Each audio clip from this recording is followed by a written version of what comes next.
Je m'appelle Abel Hernandez, je suis guide accompagnateur pour West Forever en exclusivité depuis maintenant plus de 10 ans. C'est du soleil, de la culture et de l'exotisme.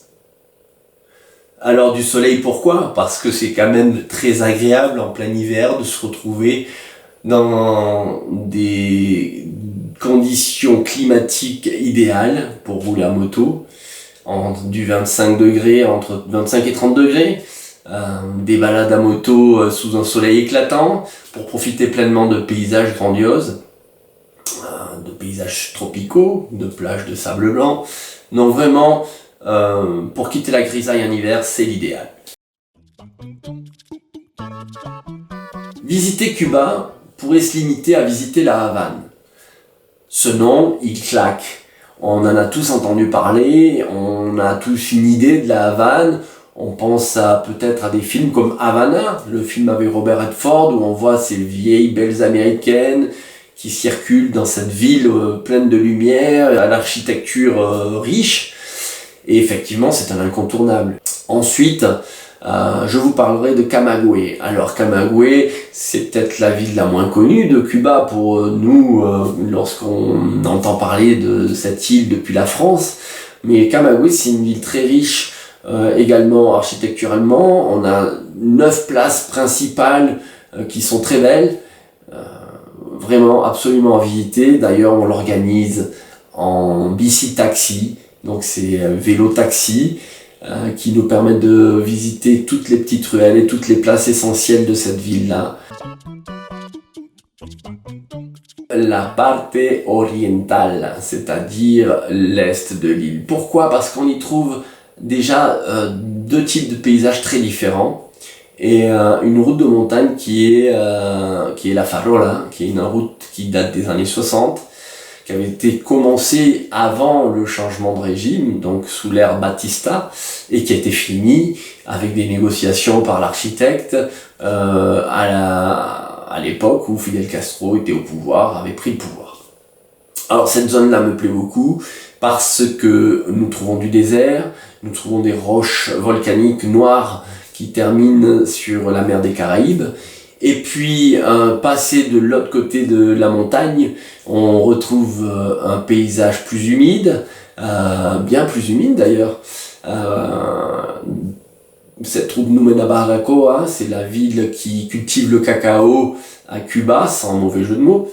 Et c'est là où on trouve une végétation complètement luxuriante. Donc un choc dans une même journée, un choc des paysages en très peu de kilomètres.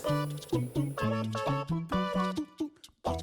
vais vous parler d'un truc assez rigolo qui s'est produit à Camagüey lorsque nous faisions la visite à bici taxi des ruelles étroites de cette ville. Alors pour une vingtaine de personnes ou un peu moins, on est entre 5 et 6 bici taxis et en fait il y a toujours naturellement une course qui s'engage entre les véhicules, entre les bici taxis. Je ne sais pas d'où ça vient, mais à chaque fois on y a droit, on s'incite à aller plus vite, à rouler plus vite, et chacun choisit un petit peu sa monture déjà en fonction de la position qu'il veut avoir sur la ligne d'arrivée, on va dire. Et bien sûr, quelquefois, vous avez quand même un Cubain assez âgé qui est sur son vélo, et moi je connais le coup maintenant, donc je le choisis lui. Et en général, c'est lui qui gagne. Il y a un peu de dopage, je vous cache pas, mais il est imperceptible. Il a réussi à placer un moteur électrique sur l'essieu arrière de son bici-taxi. Et je peux vous dire que ça râle pas mal derrière. Ce qu'il faut avoir absolument goûté avant de quitter l'île, c'est la langouste. Vous l'avez sous 2 formes que j'apprécie particulièrement.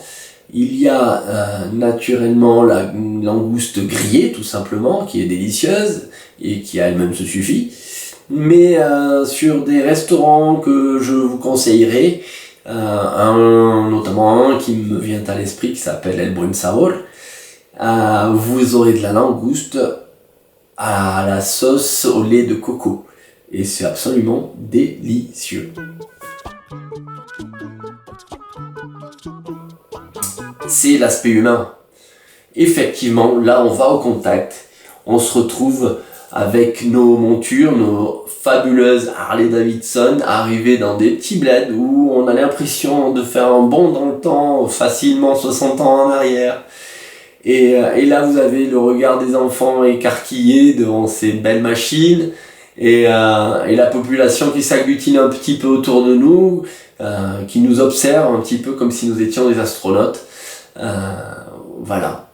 Passé ce premier effet de surprise, on a l'accueil des Cubains qui est plutôt chaleureux, toujours très animé, et on profite sur ce voyage à Cuba pour aller manger dans ce que les Cubains appellent des paladares, qui sont ni plus ni moins que des restaurants improvisés chez le particulier, quoi, chez l'habitant.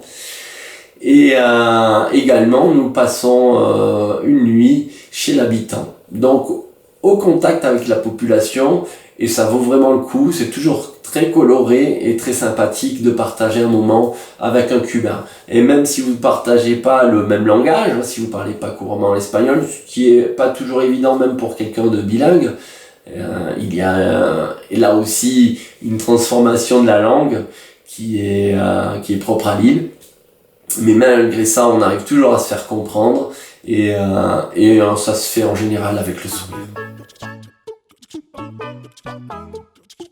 On part quand il fait froid chez nous. Donc on part en novembre et on part en avril. Pourquoi ces dates-là? Eh bien, l'été, il faut absolument éviter Cuba. Pourquoi? Parce que les chaleurs sont complètement insupportables pour nous Européens. Par contre, aux dates que je vous ai indiquées, au mois de novembre, au mois d'avril, dans ces saisons-là, quoi, eh bien, on a des températures tout à fait clémentes, agréables, qui permettent de rouler tout à fait à l'aise dans cette île qui est merveilleuse.